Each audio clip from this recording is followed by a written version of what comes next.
semuanya, welcome back to podcast serial spesial dari POV BK. Karena semua cerita punya sudut pandang. Di sini kita bakal nemenin kamu buat ngobrol santai seputar mahasiswa, kesehatan mental, sampai isu-isu yang lagi hangat nih. Semuanya tentu dari perspektif yang dekat sama kamu. Bareng aku Almira yang bakal nemenin kamu ngelihat hal dari sudut pandang yang berbeda. Jadi, pasang earphone, cari posisi ternyaman kalian, dan mari kita mulai ngobrol bareng bintang tamu keren hari ini. Hari ini saya udah bersama mahasiswa PNF UM Angkatan 2022 yang juga mantan ketua dari Gemapedia UM, dengan Kak Rezaldi. Selamat siang, Kak. Selamat siang. Gimana kabar Kakak hari ini? Alhamdulillah baik hari ini ya, walaupun masih di bulan puasa tetap harus semangat. Masya Allah. Terima kasih ya Kak sudah disempetin buat hadir di podcast kali ini. Terima kasih kembali. Semoga puasanya lancar terus sampai hari akhir. Amin. Nah, kalau boleh tahu nih Kak, belakangan ini kesibukannya apa aja sih, baik di dalam maupun di luar kampus? Oke, untuk semester ini ya, karena memang sudah semester akhir, jadi untuk kegiatan-kegiatan yang sifatnya eksternal, kayak kegiatan komunitas atau kegiatan apapun itu sudah cukup dikurangin, karena memang kita udah harus fokus sama tugas akhir. Gitu, karena kemarin baru selesai menjabat ya sebagai ketua umum dari Gemapedia, jadi sekarang udah tinggal kuliah aja sih. Wah, jadi tinggal fokus buat nyelesain tugas akhirnya betul, ya Kak ya. betul. Keren-keren. Nah, kalau ngomong-ngomong kalau lagi padet banget nih Kak, dan biasanya Kak Rezaldi punya cara khusus nggak sih buat recharge energi setelah banyak kegiatan seharian gitu? Oke, kalau dari aku pribadi ya, biasanya kalau misalnya habis ikut satu kegiatan itu padat seharian gitu Mbak, itu cara saya atau cara aku untuk recharge energi itu biasanya ikut kegiatan lain sih. Karena menurut saya pribadi, ketika ikut kegiatan lain itu kan kita jadi kayak ketemu orang baru, terus juga kan fokus dari kegiatannya pun atau fokus ketika di tempat lain juga kan berbeda. Jadi sehingga ada nuansa baru, energi baru. Jadi menurut saya kadang seperti itu. Walaupun ada di beberapa momen ketika kita udah kehabisan energi, harus ke tempat kedua atau ke kegiatan kedua, kadang kita pun udah habis ya energinya. Jadi kayak udah nggak bisa ngapa-ngapain. Tapi kadang ketemu orang atau ngobrol bersama orang, ketemu orang-orang baru tuh bikin energinya jadi ada lagi. Kalau saya biasanya kayak gitu. Baik, jadi kayak gitu ya guys, cara Kak Rezaldi buat recharge energinya dengan ketemu orang baru dan juga di lingkungan baru. Nah, back to topic nih teman-teman. Podcast ini tuh membahas tentang peran bimbingan dan konseling dalam pendidikan non-formal yang seringkali kita kurang mendapat perhatian dibandingkan di pendidikan formal. Melalui narasumber mahasiswa PNF UM Angkatan 2022 ini dan juga sekaligus mantan ketua Gemapedia UM, podcast kali ini itu bakal menggali pengalaman dan juga pandangan serta tantangan dalam menerapkan layanan BK di lingkungan masyarakat. Nah, dari diskusi ini diharapkan dapat memberikan wawasan kepada mahasiswa dan juga masyarakat tentang pentingnya pendampingan dan konseling dalam mendukung proses belajar di pendidikan non-formal. Nah, baik nih Kak, mungkin bisa diceritakan sedikit tentang perjalanan Kakak di PNF UM hingga pernah menjadi ketua Gemapedia? Oke, baik. Perjalanan di pendidikan non-formal ya. Sebetulnya memang kalau misalkan saya sendiri selaku mahasiswa PNF FIP UM itu sering bertemu dengan teman-teman di luar sana atau dengan masyarakat di luar sana ketika ditanya jurusan dari mana, menyebutkan pendidikan luar sekolah, pendidikan non-formal atau pendidikan masyarakat, itu memang masyarakat itu relatif belum tahu tentang apa sih itu tuh apa, dan itu bagaimana prospek pekerjaannya. Kadang juga sering dikaitkan dengan pendidikan luar biasa atau yang sekarang sudah berganti nama menjadi pendidikan khusus. Padahal itu kedua keilmuan yang berbeda antara pendidikan non-formal dan pendidikan khusus. Kalau pendidikan khusus atau pendidikan luar biasa memang fokusnya kepada teman-teman yang luar biasa, yang disabilitas dan sebagainya. Sedangkan teman-teman dari PNF itu atau pendidikan luar sekolah atau pendidikan masyarakat itu berfokus tentang bagaimana cara kita memberikan akses atau layanan pendidikan itu kepada masyarakat-masyarakat, baik itu masyarakat yang berada di wilayah tertinggal, masyarakat yang mungkin ada keterbatasan untuk mendapatkan hak dalam mengenyam pendidikan. Salah satunya kita biasanya ada di layanan kesetaraan, paket A, paket B, paket C. Jadi paket kesetaraan sendiri itu bukan berbeda ya, bukan ada perbedaan antara sekolah formal, institusi formal dengan kesetaraan. Enggak, kita itu sama, setara kan, maka disebut sebagai paket kesetaraan. Jadi tetap sama, cuman memang beda aja fokusnya. Nah, saya berangkat ketika menjadi mahasiswa itu memang awalnya dulu ternyata tanpa disadari bahwa yang saya lakukan ketika saya waktu itu nunda 1 tahun kuliah, jadi tidak kuliah 1 tahun, gap. Itu saya berada di lingkungan PNF atau lingkungan pendidikan luar sekolah. Kayak ikut kegiatan-kegiatan komunitas, kegiatan pemberdayaan masyarakat, terus juga melakukan kegiatan bersama desa, baik itu di kegiatan lingkungan, penghijauan, reboisasi, dan sebagainya.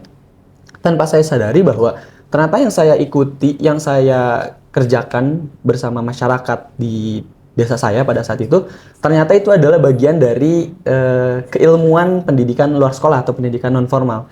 Sehingga ketika saya memantapkan pilihan untuk kembali kuliah, untuk kembali mengejar impian saya untuk bisa kuliah, di situ saya tertarik dengan pendidikan luar sekolah atau pendidikan non formal yang ada di UM ini. Jadi saya memutuskan untuk join atau saya mendaftar di PNF dan alhamdulillah keterima. Lalu di situ saya tentu ya sebagai mahasiswa baru pasti penasaran tentang apa sih itu PLS, lebih luas dan lebih dalamnya itu seperti apa. Bagaimana cara kita memberdayakan itu kita juga penasaran.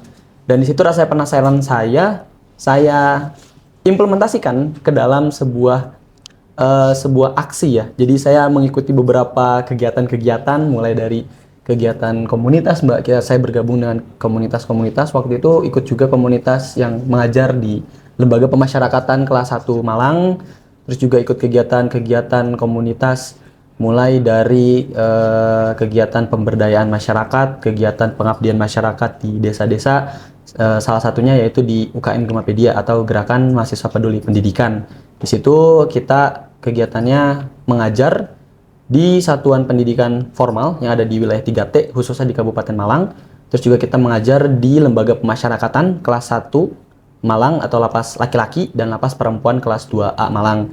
Saat itu juga kita melakukan kegiatan pengabdian di pendidikan non formal, satuan pendidikan non formal seperti pondok pesantren atau komunitas belajar atau rumah belajar atau juga di panti asuhan kepada teman-teman yang mereka itu mungkin membutuhkan bantuan pendidikan dari pendidikan non formal tadi. Gitu sebagai pelengkap, penambah maupun pengganti dari pendidikan formal. Jadi mungkin perjalanan saya itu karena memang diawali dengan rasa penasaran bagaimana sih caranya memberdayakan, bagaimana caranya kita memberikan akses pendidikan yang setara untuk mereka-mereka yang mungkin ada terkendala untuk mengenyam pendidikan formal maupun mereka-mereka yang memang kesulitan untuk mendapatkan akses pendidikan formal itu sendiri. Gitu, Mbak. Keren banget nih perjalanan dari Kak Rizalti. Nah, baik, menurut kakak sendiri nih, gimana sih hubungan antara bimbingan dan konseling dengan pendidikan non formal? Baik, menurut saya terkait dengan pendidikan non formal maupun juga dengan bimbingan konseling, menurut saya erat kaitannya saling berkesinambungan ya. Dimana bimbingan konseling juga bisa turut hadir secara komprehensif, tidak hanya di satuan pendidikan formal, tapi juga di satuan pendidikan non formal. Karena memang yang membutuhkan layanan konseling atau layanan bimbingan itu tidak hanya mereka-mereka yang berada di satuan formal, tapi juga di satuan pendidikan non formal juga membutuhkan layanan bimbingan tersebut. Baik itu untuk mengetahui bagaimana karirnya ke depan, bagaimana aspek mungkin di dalam dirinya itu apakah sedang baik-baik saja atau tidak dan sebagainya. Jadi menurut saya memang kaitannya penting sih, Mbak. Karena juga sejauh ini setelah saya resapi pertanyaan dari moderator, saya juga bertanya-tanya ya, terkait dengan bimbingan konseling itu kan memang kita sering melihat ya di satuan pendidikan formal ya Mbak, di SD, SMP, SMA itu kan ada ruangannya, terus juga ada gurunya, guru bimbingan dan konseling untuk membantu siswa atau siswi mendapatkan kira-kira prospek pekerjaan ke depan nanti seperti apa. Kalau misalkan mau kuliah, kira-kira harus ngambil jurusan seperti apa dan sebagainya. Dan ini yang sepertinya saya belum melihat kalau dari pengalaman saya dan juga pengetahuan saya belum melihat gitu tentang bimbingan konseling yang memang ada di satuan pendidikan non formal seperti PKBM, PKBM. Tetapi mungkin dari yang saya tahu sendiri itu ada dari gurunya. Jadi dari kalau di pendidikan kesetaraan itu kita menyebutnya sebagai tutor. Jadi tutor-tutornya mungkin juga memberikan pengarahan, memberikan arahan kepada siswa, kepada warga belajar kalau kita menyebutnya terkait kamu itu nanti ke depannya mau seperti apa, mau bagaimana, keahlianmu seperti apa dan seterusnya. Jadi menurut saya memang bimbingan konselingnya kalau misalnya di pendidikan non formal itu memang dari tutornya sendiri. Jadi tidak secara khusus seperti di pendidikan formal berbeda gitu ya. Menurut saya seperti itu sih Mbak. Berarti peran bimbingan dan konseling ini baik di pendidikan non formal itu juga sangat penting ya Kak. Penting. Untuk siswa-siswanya ke depannya seperti apa. Betul. Nah, mungkin dalam pelaksanaannya langsung nih, kan di bimbingan dan konseling itu ada beberapa layanan ya Kak. Nah, yang mungkin bisa diterapkan di lingkungan pendidikan non formal itu seperti apa Kak? Oke, baik. Jadi dari pengamatan saya juga ya, ketika berbicara tentang pendidikan non formal, karena pendidikan non formal ini berbasis kepada kebutuhan masyarakat itu sendiri, baik itu di satuan pendidikan PKBM maupun di masyarakat, itu pasti kita bersifatnya terhadap kebutuhan masyarakat. Jadi masyarakat butuh apa, kita sebagai fasilitator menyesuaikan, memberikan fasilitas tersebut, mengarahkan dan sebagainya. Jadi memang sangat penting sekali ya terhadap kemajuan dari si warga belajarnya atau dari masyarakat itu sendiri itu penting sekali, karena terkadang juga masyarakat bingung terkait dengan kalau misalkan saya membutuhkan layanan untuk kuliah misalkan di satuan non formal itu harus kemana ya dan harus bagaimana bersikap. Lalu kalau misalkan terhadap yang diri sendiri itu Mbak, apa yang namanya pribadinya, misalkan dia kebingungan ingin tahu tentang pribadinya sendiri, kalau di non formal kan bingung juga mau kemana. Terkadang juga tutornya pun kan bingung juga karena bukan dari keilmuan bimbingan konseling atau mungkin sejenisnya kayak psikologi dan sebagainya ya.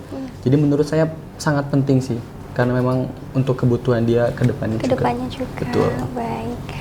Nah, kalau dari Kak Rizaldi kan sudah mengalami banyak pengalaman dan juga pengamatan dalam turun langsung ke lapangan ya Kak. Nah, kalau yang selama ini Kakak hadapi nih dari peserta di pendidikan non formal ini, pengalaman permasalahan apa sih yang biasanya paling sering dibutuhkan di layanan WK itu? Oke, sejauh ini yang pernah saya ikuti ya ketika saya turun lapang, terutama berbicara tentang pendidikan non formal itu, karena mayoritas warga belajar atau tutor atau peserta didiknya itu di satuan pendidikan non formal itu beragam Mbak. Jadi mulai dari yang usia produktif belajar, jadi usia SD, SMP, SMA, atau bahkan yang lebih. Jadi ketika usianya udah masuk usia matang ya, jadi usia dewasa, mulai dari 20 ke atas. Nah itu terkadang karena beda mungkin beda pengalaman, pengetahuan, karena latar belakangnya juga sudah terbentuk lebih lama daripada teman-teman yang usia produktif sekolah. Jadi memang kebutuhannya beda-beda. Jadi ketika ada pertanyaan terkait dengan layanan apa yang dibutuhkan, ini juga saya agak bingung jawabnya.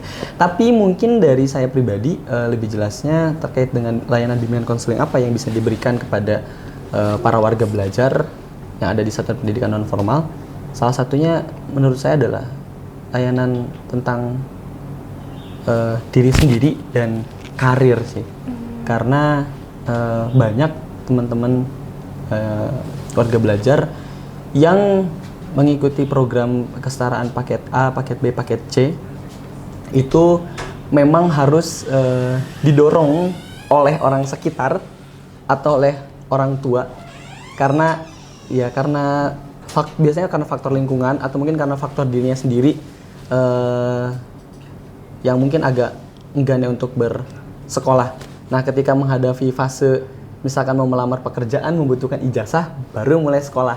Nah, mungkin hal-hal seperti ini juga yang bisa ditekankan dari teman-teman yang memiliki keilmuan dari bimbingan dan konseling untuk bisa menekankan juga memberikan pengarahan serta memberikan stimulus kepada para warga belajar untuk semangat menyelesaikan sekolah ya, atau menyelesaikan pendidikannya, karena pendidikan juga penting, bukan hanya sekedar ijazah fisiknya aja, tapi juga proses belajarnya, baik itu di satuan pendidikan formal maupun pendidikan non formal gitu sih Mbak.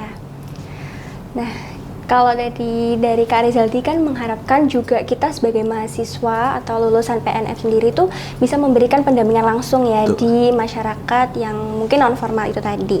Jadi kalau misal dari Kak Rizaldi sendiri tuh bisa kasih contoh nggak sih pendampingan seperti apa yang bisa diberikan di layanan konseling kalau langsung terjun ke masyarakat?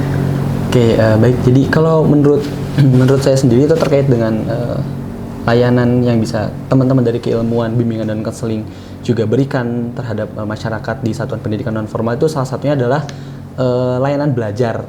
Nah, biasanya ini yang paling populer di kalangan masyarakat ya. Betul. Jadi kayak masyarakat, di kalangan mahasiswa, mohon maaf. Jadi mahasiswa kan biasanya senang ikut kegiatan-kegiatan yang sifatnya itu volunteer bersama anak-anak gitu Mbak. Nah, biasanya itu salah satunya kegiatannya di biasanya panti asuhan atau di komunitas anak jalanan. Nah, di sini peran dari teman-teman yang ada di keilmuan, bimbingan, dan konseling sangat-sangat krusial sekali menurut saya pribadi. Karena di sini teman-teman dari keilmuan, bimbingan, dan konseling itu bisa memberikan bantuan terkait dengan supporting baik kepada para warga belajar untuk meniti karir di masa depan, tentang penekanan pentingnya pentingnya mengenyam pendidikan, hingga bagaimana sih cara belajar yang mungkin efektif ketika teman-teman warga belajar itu mengalami struggling atau mengalami masalah-masalah di proses belajarnya tadi. Karena kan teman-teman yang di satuan pendidikan non formal, kalau kita berbicara tentang satuan pendidikannya, jadi di paket kesetaraan ABC dan juga layanan belajar non formal lainnya, itu kita umurnya itu biasanya berbeda Mbak. Jadi nggak semua umurnya sama kan. Kalau misalnya di satuan pendidikan formal itu SD kan sudah ada rentangnya ya. Dari usia berapa sampai usia berapa, SMP berapa sampai berapa, biasa gitu kan. Iya. Nah, kalau di satuan pendidikan non formal ini nggak kebetulan. Jadi kadang ada beberapa orang atau beberapa warga belajar yang di satuan pendidikan non formal di paket kesetaraan A, itu setara SD, itu juga ada orang dewasanya. Jadi mungkin bisa jadi orang dewasanya ini karena dulu mungkin ada struggling masalah di ekonomi atau internal lainnya ya, sehingga dia baru bisa mengenyam pendidikan ketika usianya sudah dewasa. Nah, ini menjadi salah satu tantangan tersendiri ya bagi para tutor atau bagi para mahasiswa yang ikut serta untuk memberikan layanan-layanan pendampingan belajar dan sebagainya. Karena usianya berbeda, jadi di paket kesetaraan A itu ada yang usia produktif sekolah ya. Jadi ada yang usianya memang usia SD, tapi juga ada yang usianya lebih daripada itu jadi usia dewasa. Jadi kita harus menyesuaikan karakteristiknya. Nah, di sini sangat penting karena tadi yang mengetahui terkait dengan keilmuan untuk membantu warga belajar tersebut, baik itu dalam struggling dirinya sendiri maupun permasalahan-permasalahan yang ada ketika dia belajar dan juga meniti masa depan. Nah, ini menurut saya peran dari teman-teman keilmuan BK ini sangat dibutuhkan juga ya.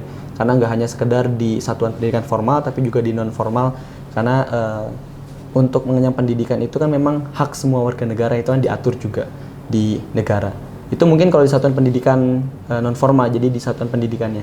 Tapi kalau misalnya di lingkungan bermasyarakat, tapi dalam konteks pendidikan non formal juga, menurut saya keilmuan dari bimbingan konseling juga sangat dibutuhkan dan sangat krusial ya, karena mengingat masyarakat pun membutuhkan layanan-layanan konseling. Bagaimana konseling mungkin secara umumnya tentang karakteristik yang dialami, atau mungkin terkait dengan hambatan belajar, hambatan bersosial, berkomunikasi dan sebagainya. Menurut saya itu sangat penting sih untuk masyarakat juga. Baik itu masyarakat yang ada di kota, di desa maupun di kawasan-kawasan 3T yang agak kesulitan mungkin untuk mengakses informasi secara digital yang memang sudah tersebar luas ya untuk layanan-layanan konseling gitu sih Mbak, kalau menurut saya. Wah, Jadi emang penting banget Betul. ya untuk melakukan layanan konseling baik di pendidikan non formal maupun formal. Betul. Nah, sebagai mantan ketua Gemapedia nih Kak, apakah organisasi mahasiswa juga memiliki peran dalam mengembangkan kesadaran tentang pentingnya bimbingan dan konseling di masyarakat? Oke, saya menjawabnya mungkin dari perspektif organisasi yang saya geluti, yaitu di UKM Gerakan Mahasiswa Peduli Pendidikan atau Gemapedia. Jadi kalau di Gemapedia sendiri, karena memang berbasisnya adalah kita melakukan kegiatan pengabdian kepada masyarakat dan juga kepada satuan-satuan pendidikan, baik itu formal, non formal, formal dan juga non formal. Jadi menurut saya penting sih peran dari organisasi mahasiswa atau dari UKM itu sendiri atau komunitas ya, untuk memberikan layanan-layanan konseling, layanan bimbingan konseling kepada masyarakat melalui komunitas itu sendiri. Karena kita di Gemapedia sendiri itu juga nggak cuma sekedar ngajar aja, nggak cuma sekedar hari ini kita ada kegiatan pengabdian di SDA, terus kita hanya datang ke sana ngajar. Di sana juga kita hanya mengajar mengikuti materi terakhir dari sekolahnya, enggak. Jadi kalau di Gemapedia sendiri itu kita volunteer yang akan mengajar itu diwajibkan untuk membuat serangkaian kegiatan di sana akan ngapain aja. Jadi seperti membuat RPP atau membuat modul ajar ya kalau mungkin sekarang menyebutnya. Jadi serangkaian itu selama satu pertemuan itu sudah jelas dan tersusun. Kira-kira nanti kita sebagai guru itu akan melakukan kegiatan apa aja, mulai dari pembukaan, doa, hingga nanti juga ada pembelajaran inti, sampai teman-teman volunteer ini juga diwajibkan untuk membuat ice breaking, terus juga media pembelajaran secara fisik ya. Kita memaksimalkan untuk media pembelajarannya fisik, jadi bukan digital. Jadi bukan membawa laptop atau membawa proyektor infocus, tapi kita membawa media pembelajaran yang secara fisik. Jadi untuk teman-teman yang ada di daerah 3T itu bisa melihat secara langsung dan menggunakannya juga. Itu handmade ya Kak berarti? Handmade, itu wajib dibuat secara handmade karena nanti juga dipresentasikan kepada kepada LO ya. Jadi LO nanti memberikan saran, misal kayak, oh ini gambarnya terlalu kecil, oh ini mungkin agak sedikit lebih berwarna karena anak-anak kan biasanya lebih senang berwarna. Iya. Nah, jadi tadi selain media pembelajaran, ice breaking juga teman-teman yang akan mengajar itu diwajibkan untuk membuat menyusun lagu nasional atau lagu wajibnya. Jadi nanti selama serangkaian itu jelas. Jadi teman-teman yang ikut kegiatan dari Gemapedia bukan dari pendidikan atau dari non pendidikan, mereka jadi belajar. Oh ternyata jadi guru itu tuh nggak cuma sekedar ngomong, bukan cuma sekedar baca materi yang langsung menyampaikan, tapi memang ada runtutannya gitu loh Mbak, supaya si anak-anak itu paham dan ngerti. Ketika bosen kan kita nggak mungkin terus-terusan ngasih materi ya, jadi ada selingan dari ice breaking yang udah kita siapkan, atau mungkin dari media pembelajaran yang udah kita siapkan juga. Nah ini menurut kami juga penting salah satunya, karena selain memberikan dorongan dan membuka cakrawala dari pengetahuan teman-teman volunteer, juga memperkenalkan kepada teman-teman di SD yang kita ajar. Karena kami juga selalu berdiskusi kepada guru-guru terkait dengan kira-kira kalau kita membuat materi seperti ini, membuat media pembelajaran seperti ini, apakah itu oke ya dilakukan di sana? Apakah dengan karakteristik siswa yang seperti ini kita membawa seperti ini, apakah sudah sesuai juga dengan kebutuhan atau tidaknya? Betul. Biasanya seperti itu. Jadi menurut saya sendiri penting, karena tadi selain dari mahasiswanya yang belajar, teman-teman yang ada di sana pun jadi belajar karena mendapatkan suasana baru, orang baru terkait dengan layanan-layanan yang bisa kita berikan selain pendidikan maupun layanan konselingnya tadi. Gitu. Jadi manfaatnya ini banyak banget ya Kak, betul, untuk siswa-siswa yang mungkin masih belum mengenali dirinya sendiri, baik pribadi maupun sosialnya maupun cara belajar dan juga karirnya. Betul. Nah, jadi menurut Kak Rezaldi nih, harapan Kak Rezaldi tentang perkembangan peran pendidikan dan peran bimbingan dan konseling dalam pendidikan non formal di masa depan tuh kayak gimana sih Kak? Oke, menurut saya sendiri itu penting, karena memang di era sekarang hingga mungkin nanti di masa yang akan datang terkait dengan penggunaan teknologi yang sudah semakin marak ya, yang sudah semakin maju dan leluasa, perlu ada etika yang ditekankan kepada kepada masyarakat secara umum ya, terutama kepada masyarakat yang mungkin agak kesulitan untuk mengakses akses digital. Jadi penting untuk di layanan konseling sendiri penting untuk memberikan mungkin edukasi atau memberikan pengarahan terkait dengan etika-etika dalam menggunakan teknologi, etika-etika dalam melakukan kegiatan pembelajaran atau mungkin layanan pendidikan. Karena sekarang ini kan juga sudah semakin marak ya terkait dengan penggunaan AI atau robot. Iya, jadi ada sedikit kekhawatiran juga terkait dengan peluang berkarir atau peluang kerja di masa depan yang akan tergantikan oleh teknologi tadi. Nah, ini kan menjadi salah satu hal yang penting dilakukan oleh teman-teman layanan konseling untuk memberikan pengarahan, pendampingan dan juga penguatan kepada masyarakat, terutama di satuan pendidikan non formal yang tidak ada guru BK-nya khusus. Itu untuk memberikan kayak penguatan ya bahwa ya antara robot dengan manusia, walaupun mungkin ada pekerjaan manusia yang digantikan oleh robot, tapi tidak semuanya juga bisa digantikan. Dan juga memberikan ketenangan kepada warga-warga belajar dalam meniti karir mereka di era teknologinya harus seperti apa. Yang mungkin dulunya hanya senang ngobrol di depan, sekarang coba kita gunakan teknologi juga kamera untuk dipublish ke sosial media, kan itu menjadi peluang pekerjaan dan karir yang baru juga ya Mbak. Gitu sih kalau menurut saya. Jadi ya emang kalau profesi itu sepatutnya emang tidak bisa digantikan oleh robot ya Kak, mau sampai kapanpun, karena karena seperti pada layanan bimbingan konseling sendiri, yang kita butuhkan adalah emang ketenangan dan juga pandangan untuk kedepannya supaya kita tuh menjadi pribadi yang lebih optimal di depannya. Jadi hal tersebut tentunya emang tidak bisa digantikan oleh teknologi maupun AI. Betul. Baik, untuk yang terakhir nih Kak Rizaldi, mungkin ada pesan dari Kak Rizaldi yang bisa disampaikan untuk mahasiswa PNF atau calon pendidik non formal terkait pentingnya memahami bimbingan dan konseling. Oke, teman-teman yang dirahmati oleh Tuhan Yang Maha Esa. Jadi kita sebagai pendidik atau sebagai calon pendidik atau biasanya kalau misalkan di pendidikan non formal kita menyebutnya sebagai aktor perubahan masyarakat atau aktor pemberdayaan masyarakat, di mana kita harapannya dengan memahami keilmuan pendidikan non formal kita bisa memberdayakan masyarakat baik dalam aspek pendidikan maupun dalam aspek keberdayaan dari masyarakat itu sendiri. Jadi harapannya penting untuk teman-teman di luar sana mengetahui tentang berbagai layanan konseling yang bisa kita berikan, yang bisa kita arahkan kepada para masyarakat. Agar apa? Agar masyarakat juga mengetahui tentang potensi yang ada di dirinya sendiri, tentang permasalahan-permasalahan yang mereka terkadang bingung penyelesaiannya seperti apa, dan juga terkait dengan kira-kira karir saya nanti ke depannya cocoknya atau bagusnya dari perspektif keilmuan bimbingan konseling itu seperti apa. Menurut saya itu sangat penting untuk kita pelajari.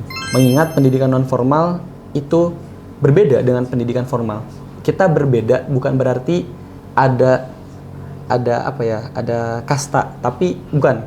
Tapi kita itu antara pendidikan formal dengan pendidikan non formal itu tetap setara, walaupun berbeda dalam hal proses pembelajarannya, dalam karakteristik pembelajarannya, bahkan karakteristik dari siswa-siswanya pun pasti berbeda antara pendidikan formal dan juga non formal. Nah, ini pentingnya untuk teman-teman yang ada di satuan pendidikan non formal mempelajari bagaimana layanan konseling itu berguna dan juga bisa kita implementasikan di era teknologi yang sudah semakin maju, mengingat di pendidikan non formal sendiri atau di satuan pendidikan non formal sendiri tidak ada guru khusus sepertinya ya, tidak ada guru khusus seperti di formal kan ada guru BK-nya, ada ruangannya. Jadi sangat penting untuk kita mempelajari secara basic agar warga belajar yang kita ajar itu tahu dan paham terkait dengan isu-isu atau persoalan di bimbingan dan konseling itu sendiri. Gitu teman-teman. Wah, jadi penting banget juga ya untuk mahasiswa calon pendidik non formal ini untuk mempelajari tentang bahasan-bahasan tentang dari bimbingan dan konseling sendiri untuk menyesuaikan dalam pelaksanaan di lapangannya. Betul. Seperti itu ya Kak ya. Wah, nggak kerasa nih obrolan kita di podcast kali ini udah sampai di penghujung episode. Semoga apa yang kita bahas bareng tadi bisa membuka sudut pandang baru buat kamu, sekaligus jadi pengingat nih bahwa perjalanan mahasiswa akan selalu lebih ringan kalau dijalani bersama. Jangan lupa buat follow dan share POV BK biar makin banyak teman kita yang bisa dapat insight positif dari sini. Sampai ketemu di episode selanjutnya. Tetap jaga diri, semangat, dan ingat setiap cerita punya sudut pandang. Terima kasih kalian. Terima kasih kembali.